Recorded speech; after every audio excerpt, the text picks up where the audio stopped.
Good afternoon, everyone. I am Kyra Carrijero, and I will be your Master of Ceremonies this afternoon. Some gentle reminders before we start our program. Please turn off your cellular phones or keep them on silent mode. Always wear your face mask. Avoid handshakes, beso-beso, or similar greetings. Please refrain from roaming around, especially when the President has arrived. Please refrain from taking selfies or groupies with the President so as not to impede with the program flow.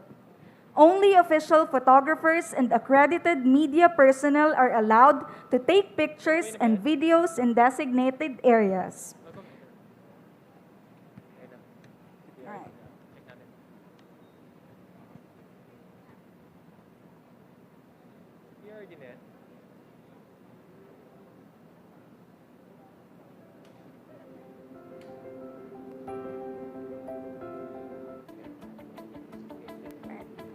Ladies and gentlemen, may I direct your attention to the screen to witness the arrival of the President. Ikaw ang pangulo para sa pagbabago. Sawa na ang bayan ko. Ladies and sa gentlemen, magnanakaw the President na is now entering the OFW hospital.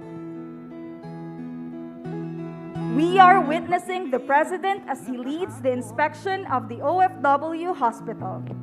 Ikaw ang The President is being briefed by DOLE Secretary Silvestre Bello III, PGH Director Gerardo Legaspi, and OFW Hospital Administrator Dr. Jose Dante Dator.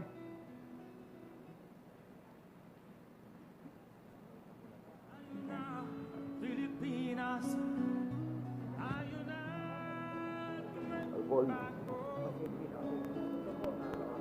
Ayun. Okay, boss. Okay, boss. Yes, sir. Sunod na lang. Okay, boss.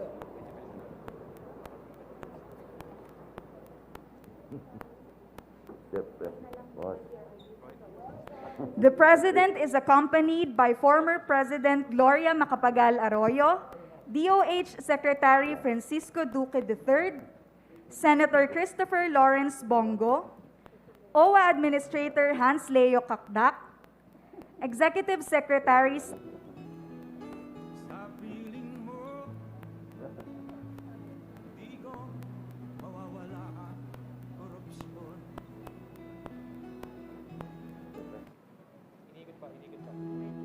Ikaw ang pangulo para sa wana ang bayan ko sa magnanakaw na tao.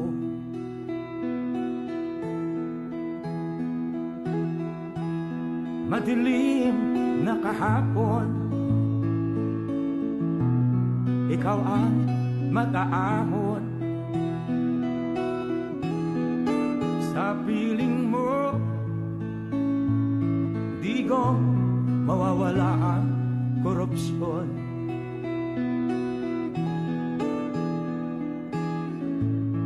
Tayo na, Pilipinas, tayo na magbago. Hawak kamay tayo para sa pag-asenso. Ikaw at ako, tayong lahat kay Rodrigo Duterte, para sa tunay na pagbabago.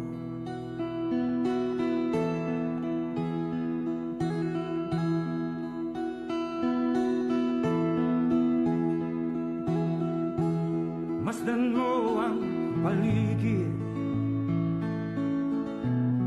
alamak mga krimen, rape, droga at mga nakawan, dapat na mapigilan. Oh, hawak love my country and I love the people of the Philippines. Ikaw at ako, tayong lahat kay Rodrigo Duterte, para sa tunay na pagbabago.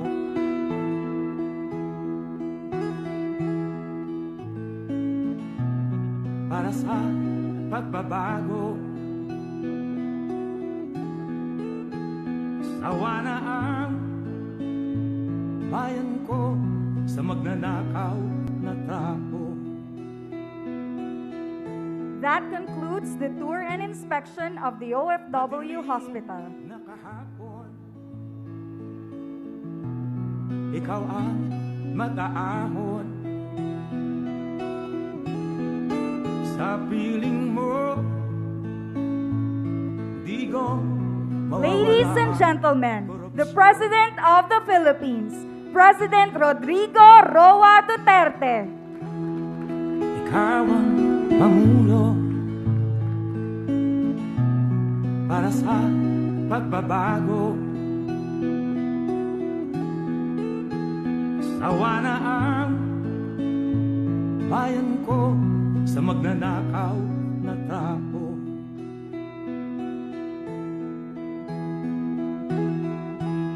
Madilim na kahapon,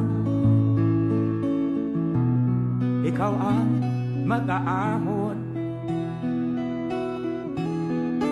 sa piling mo. Di ko mawawala ang korupsyon. Hospital in Pampanga.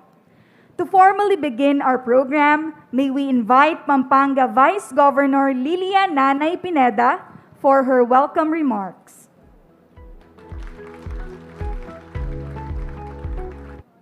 Sa ating pong mahal na Pangulo, Rodrigo Roa Duterte, sa inyo pong lahat, magandang hapon po. In behalf of the provincial government, wini-welcome ko po kayo lahat dito sa site inspection ng OFW Hospital.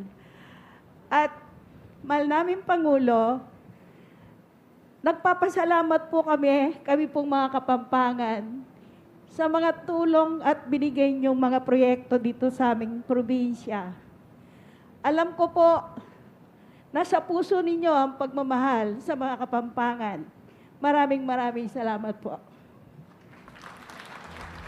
Dakal salamat po, Governor Nanay Pineda. At this point, may we call on Department of Labor and Employment Secretary Silvestre Bello III for a project overview with audio-visual presentation.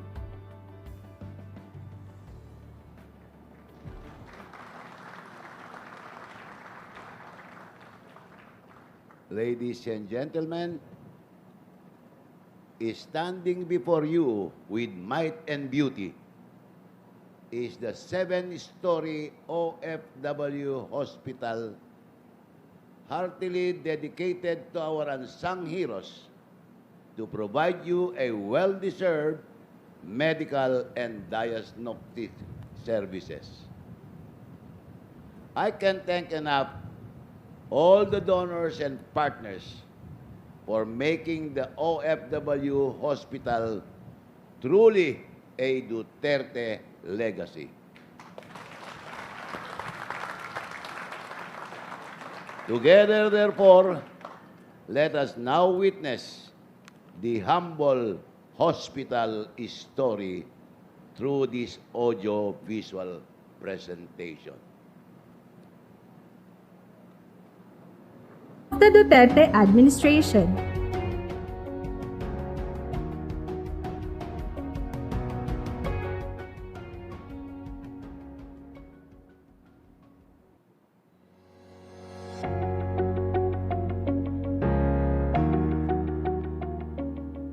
It all started with simple, pleasant greetings between Labor Secretary Silvestre H. Bello III and business tycoon Enrique Razon during a dinner hosted by President Rodrigo Duterte in Malacanang in 2018. Secretary Bello has just arrived in the palace when he overheard Mr. Razon talking about a building donated by the businessman. In jest, Sec Bello asked the tycoon if the Labor Department could also become a beneficiary of his generosity. To the secretary's surprise, Mr. Razon replied, "Is a 500 million building okay with you?" The overjoyed Secretary Bello fully knew what to do with the donation made through Razon's corporate social responsibility arm, the Bloomberry Cultural Foundation Incorporated.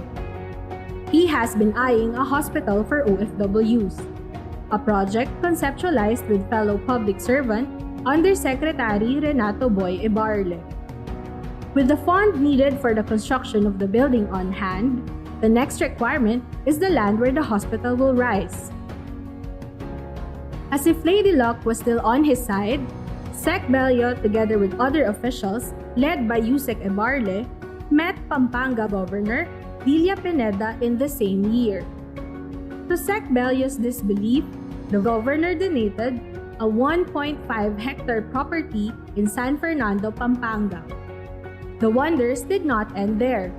Secretary Bello chanced upon Pampanga Representative Gloria Macapagal Arroyo and PAGCOR Chair Andrea Domingo.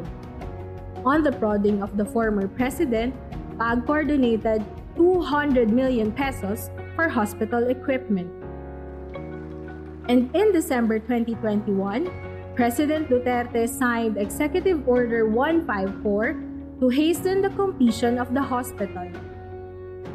Following the issuance of the EO, a 250 million peso allocation has been set aside to finish the 100-bed capacity hospital for the health needs of OFWs and their dependents for free.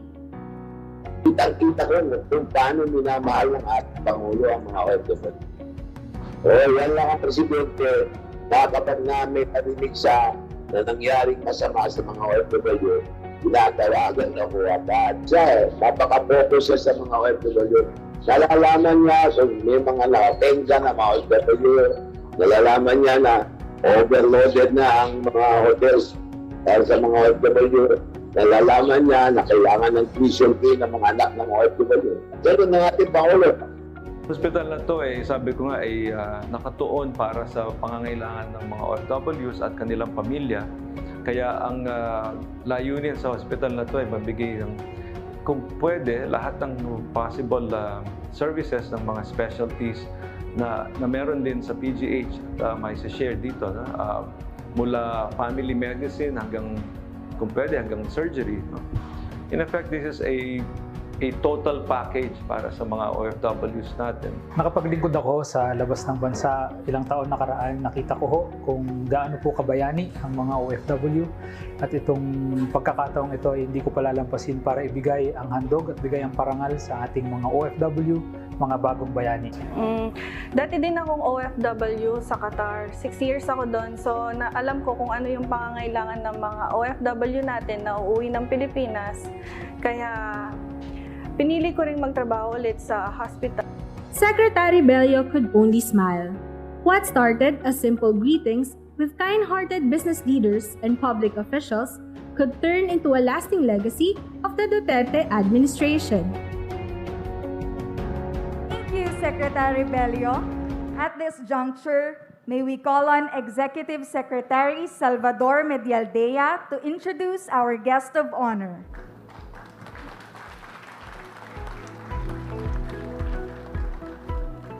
Magandang hapon po sa kanilang lahat. Ang Pangulo ng Republika ng Pilipinas, si Mayor Rodrigo Roa Duterte. Ikaw ang Pangulo. Kindly sit down. Salamat po. President Gloria Macapagal Arroyo, Executive Secretary Salvador Medialdea, Labor and Employment Secretary Silvestre Bello III. Meron lang, magsigway lang ako. Balikan ko lang itong isabong. It's up for my signature. Ipasok ko lang ito kasi ganito. pumunta yung mga doktor sa PGH, sa opisina ko. Naghingi ng tulong para sa medisina. Sabi ko, how much is your appropriation for a year? At sabi nila, something like in the vicinity of 6 million. Sabi ko, for a month, sabi niya, hindi. For the whole year. So sabi ko na, sige, maghanap ako ng pera. At pinawagan ko si Chairperson Andrea Domingo. Sabi ko, ma'am, may 100 million ka ba? Sabi niya, wala ngayon, pero tingnan ko sa libro kung bakit. Sabi ko, ang PGH naghingi ng tulong at yung appropriation nila, yung sa budget for the whole year is something just like, I said, 60 or something, para medicine na lang. Sabi niya, sige, tignan ko. Tumawag siya sa akin at sinabi niya, meron tayong makuha. Sabi ko, ma'am, ibigay mo sa PGH 100 million.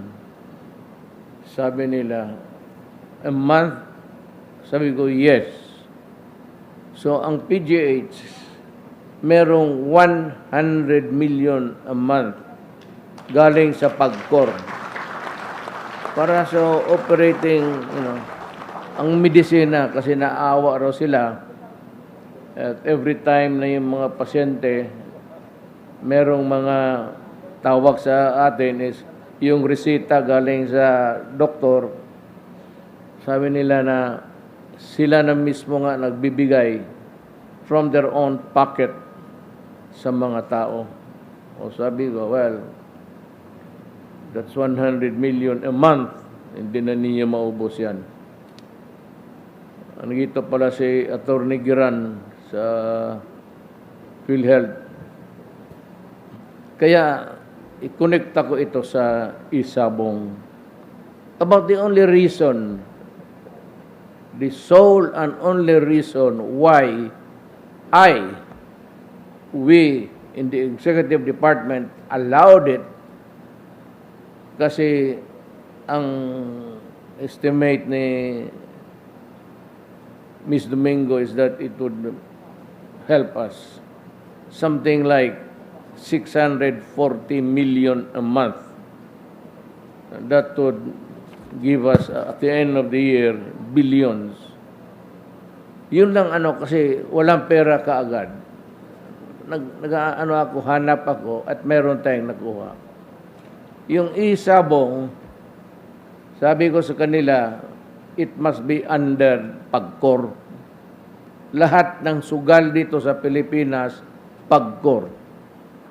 It is my pleasure to be with you here today as we witness the developments in the construction of the Overseas Filipino Workers Hospital, the first ever medical hospital dedicated to the OFWs under qualified dependents. I recognize the efforts of the Department of Labor and Employment, the Department of Health, and all government and private sectors in completing this facility. So maraming salamat sa inyo, and this is really the work for your fellow human being. Thank you very much, Mr. President, for leading the inspection of the OFW Hospital. Magbago, hawak kamay tayo para sa pag-asenso. Ikaw at ako, tayong lahat kay Rodrigo Duterte, para sa tunay na pagbabago. Why am I here? I am here because I love my country and I love the people of the Philippines. Ikaw at ako, tayong lahat kay Rodrigo Duterte, para sa tunay na pagbabago.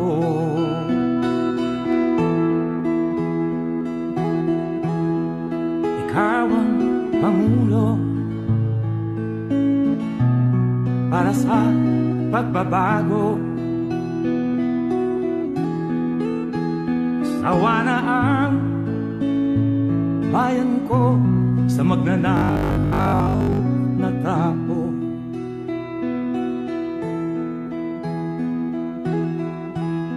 Madilim na kahapon, ikaw ang mag-aahon. Sa piling mo, di ko mawawala ang korupsyon. Rape, droga at mga nakawan dapat nang mapigilan.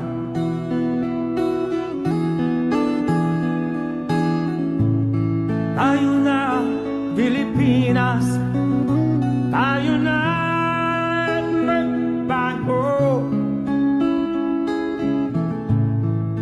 Hawak kamay tayo para I am here because I love my country and I love the people of the Philippines. ikaw at ako.